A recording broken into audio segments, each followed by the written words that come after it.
If you don't move your head in a fight, it's likely that it'll get knocked off. So let's dive into a few tips to help you with your head movement.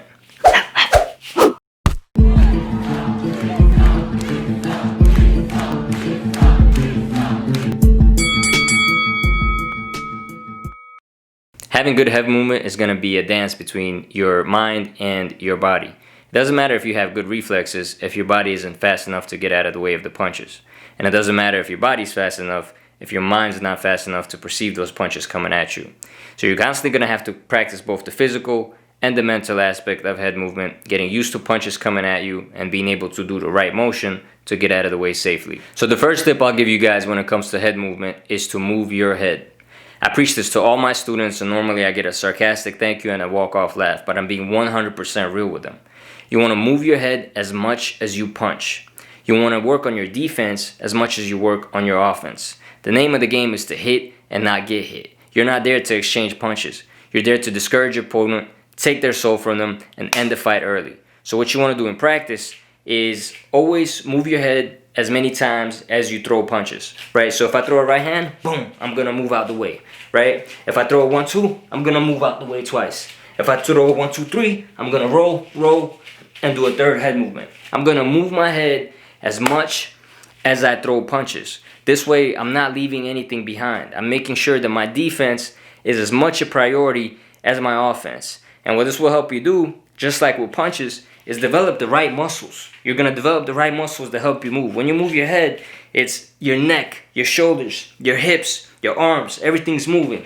And that's how you're going to get the speed necessary to move your head in time to get out of the way of somebody's fast punches, right? So the best tip I can give you is move your head in practice all the time. The greats that you see with great head movement, guys like Roy Jones Jr., Floyd Mayweather, Mike Tyson, they all spent entire rounds just moving their head.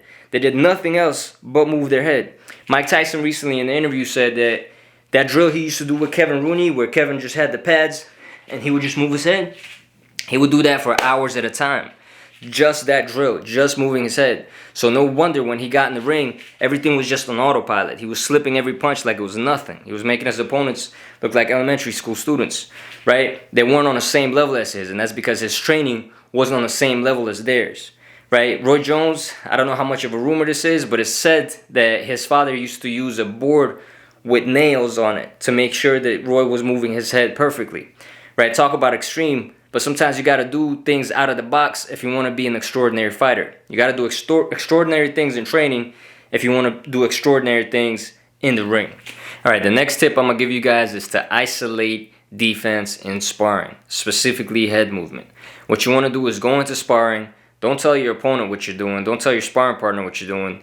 But isolate what you want to practice that day, right? So in this case, it's head movement. Try not to throw any punches, just enough to keep the guy off of you. And just go in there and work on moving your head, right? Work on watching the punches come and being able to predict them. Hop, hop, and getting out the way, right? Boom. Here comes the jab. Hop, out the way. Here comes the right. Hop, left hook, out the way, right? And you constantly want to work on these. James Toney, he's a guy whose style is very unorthodox. He keeps his hands low and he uses head movement. And he's a guy that sometimes he'll be right down here and somebody will swing this way and he'll move out the way. He'll just have like a sixth sense to what punch is coming next. Right? And he said that when he first started boxing, his coaches used to yell at him. They used to tell him to pick his hands up. And he used to go in the gym every day and get his ass kicked with his style. But that's how he wanted to fight. And over time, he just got so good at it that it didn't matter. Right? He got so good at moving his head that nobody could touch him. He's one of the most brilliant fighters when it comes to defense in boxing history. That's the guy you want to watch if you want to learn how to move your head properly and see how to take advantage of the head movement as well, right? So what you want to do is isolate your head movement in sparring. Practice it for entire rounds.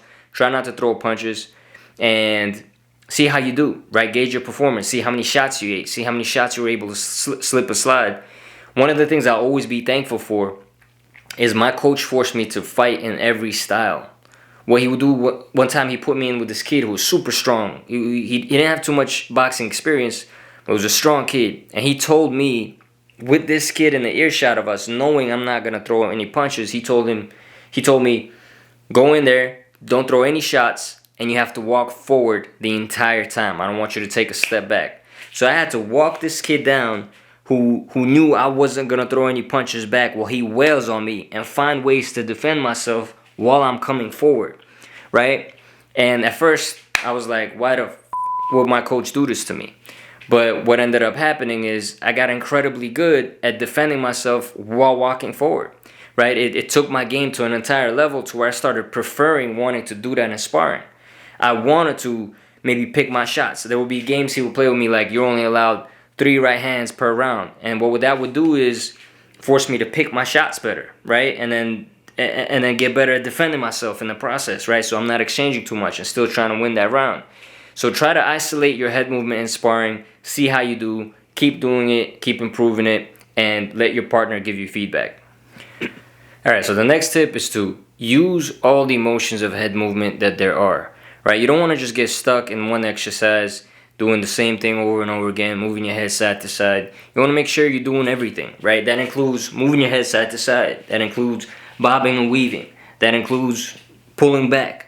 That includes things like sliding the punches off for you, right? You see Canelo doing this beautifully, especially in the Danny Jacobs fight. He goes, slips his punches. A lot of Mexican fighters are known for that. It looks like they got hit, but really they're just sliding the punch right off, right? Like a mean hook is coming, and instead of taking it right on the chin, they'll just slide their head off, right? So you want to practice that. Whop, whop. You want to practice that. You want to whoop, whoop. You want to constantly move around in different ways. And you want to also move around in unnatural ways, right? This will give you an advantage. For example, a lot of guys, they're used to throwing the left hook and coming under this way. Instead, throw the left hook and come under this way. Do you know the level of advantage that can give you? Constantly just do things that are unorthodox, right? Throw the left hook, hop, come under, boom, right hand over the top. Mike Tyson was a beast at this. And you saw the way Mike Tyson moved his head in his prime. It was unmatched. To have somebody pressure you that way and be able to take advantage of it and counterpunch is insane. It's almost never been done in boxing, right? That level of defense with that level of pressure and that level of power and speed, the combination of everything made him an absolute animal in that ring, right? So you want to kind of do the same thing. You want to focus on working on all the motions. And one of the biggest tips I can give you guys when it comes to head movement is especially when you're going side to side, what you don't want to do is you don't want to go back or even just straight to the side. What you want to do is you want to come in when the punch is coming at you. So here's the punch coming. You want to go into the punch, right? This will give you a good opportunity to be on the inside. And you can go left hook to the body. You can go left hook to the head, right? Or here, we can go right uppercut, right hook over the top. Jermaine Taylor did this beautifully. He would move on the inside of a jab. And what he would do is he was so fast that he would push the guy's jab with his head to give him a better opportunity to come with that overhand right and spell lights out for the night, right? So you want to constantly work with every motion. Work with what you got, guys. No excuses in working head movement, right? If you don't have a training partner, tie a little string across any 2 points in your garage, in your bedroom, and just work, right? I literally use a jump rope when I'm at home. I use a jump rope, I tie it between 2 points, and I use it to move my head. Where a heavy bag used to be, I hang a chain and I just move my head with it coming at me, right? I use it like a sway bag. So there's many different ways. If you don't have any equipment, just move your head in the air. Imagine punches coming at you, right? This visualization is a very powerful tool for practicing boxing. Picture fighting somebody. There's no excuses in getting your head movement better. And if nothing else, if maybe your imagination is shit, just move your body, right? Get those muscles ready for those punches coming. Eventually, you'll be in that moment where your body will know you're prepared to get out the way. There's very many different ways to practice head movement. Make sure you're doing them all. Make sure you mix it up. There's even ways to intercept, right, while you're moving your head. Instead of waiting to counter after you move, you could do something like throw a left hook, come under, and then come to the body while you're moving, right? So here I go, left hook, come under, boom, I'm coming with that right hook to the body. And those are the punches that are going to hurt the most. Those punches that intercept mid-combination while your opponent is throwing, instead of trying to come after, come right in the middle of their combo, is going to be an early night for them. One of the biggest roadblocks to being able to get out the way in time of punches is being nervous that punches are coming at you. Relaxation is key to having good head movement. You're not going to be able to see the punches clearly. You're going to be anticipating the wrong shots, and your body's going to be stiff, right? You're going to find yourself running into shots rather than running out the way of them. So what I always teach, especially beginners, they tend to be really tense and really awkward when they move their head and really stiff, right? They do the wrong things. Anytime I throw a jab, they'll put their face right into the jab, almost like they're trying to get hit and discourage themselves from doing this.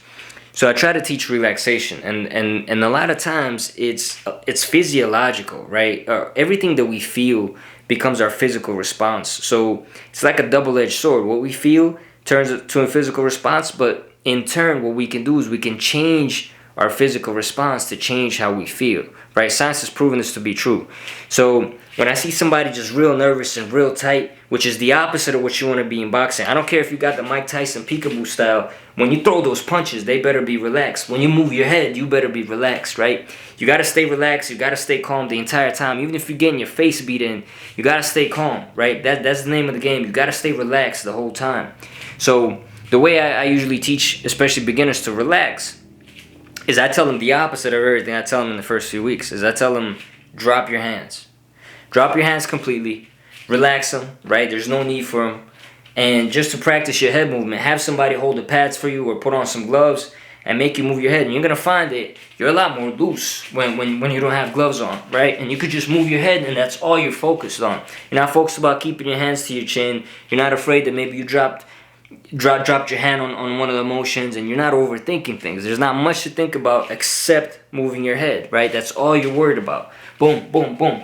And it causes you physiologically to relax, which causes you mentally to relax. So you just drop your hands, and move your head, right? So that's what you want to do when you're practicing head movement is if you find yourself be a little tense, a little nervous, just drop your hands and try to practice this way. And then eventually, once you get comfortable with it, you pick your hands up here and you keep that same relaxation, right? All you're doing is this. Nothing else is changing. You're doing this really good, right? But then you just pick your hands up and do the same thing, right? You just whoop, whoop, whoop, whoop, boom. So relax. That's the only way you're going to be able to anticipate the punches coming at you. And honestly, the only way that you're going to be able to stay relaxed when punches are coming at you is if you practice moving your head when punches are coming at you. And dropping your hands is one of the most vulnerable things you could do. And once you see that you could pull it off successfully, you'll get a little more confidence, which will cause a little more relaxation, and eventually you'll be a master of it. Alright, the last tip is a very simple one, and that's not to overcompensate when you're moving your head. A lot of guys that I see moving their head, what they'll do is, here comes a fist, right? This fist, not that big. Here comes a fist at them, and they'll do this. And then they'll do this. Where are you going, man? Is there a car coming at you? You dodging a nuclear bomb? Like, what are you doing? There's no reason to do that. A fist is coming at you. This is all you need to get out of the way of.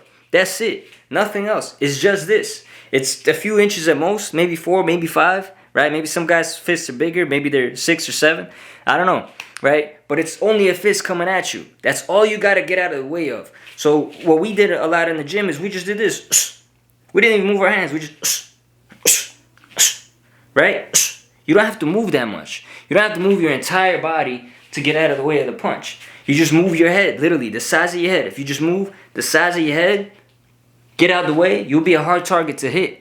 So don't overcompensate when you're moving your head. Practice on short, efficient movements. Not only will this save you energy, this will also make it harder for you to get hit by your opponent, because when you move too much, you let your opponent reset and catch you on the way down, right? And on top of that, it'll also create beautiful counter-punching opportunities for you. If you stay efficient, you're right here. Everything in boxing has to be a split-second motion. You can't do anything that you can't capitalize on in a split second, right? And there's no way you can capitalize on this in a split second, because then my punch is coming from all the way over here.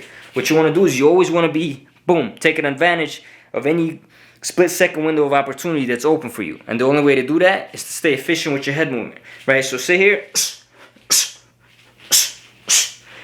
just the size of the fist. Remember that.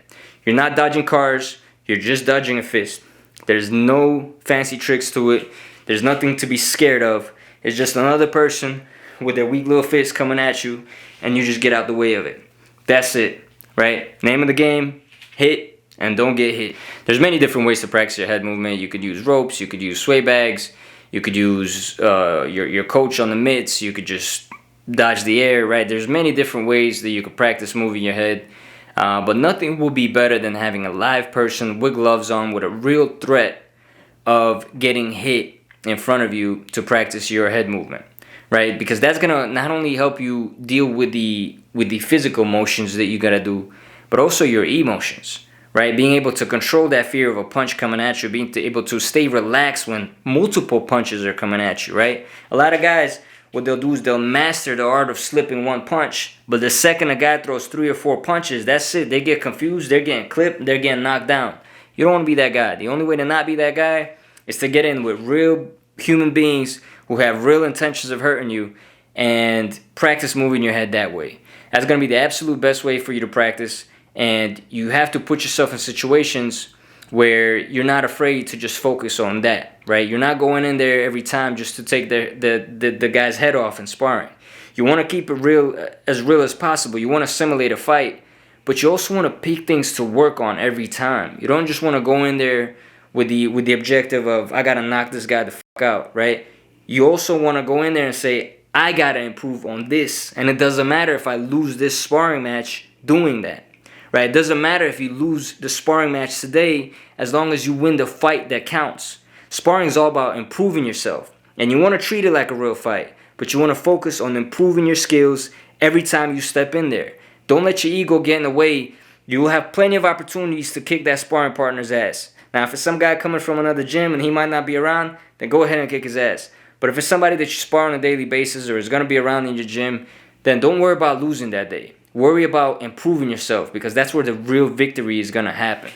Appreciate you guys for watching. Hope you guys enjoyed the content. If you did, hit all those YouTube buttons, drop me a comment, show me some love. And check out the link in the description below to a book called The Art of the Sweet Science. It actually dives into great detail about both the physical and mental aspects of boxing, as well as talks about some head movement drills that you can do. And if you want to check out some of our merch, go to brawlbros.com/shop and see what we have in store. I'm Sean with Brawl Brothers, and I'll brawl with you guys next time.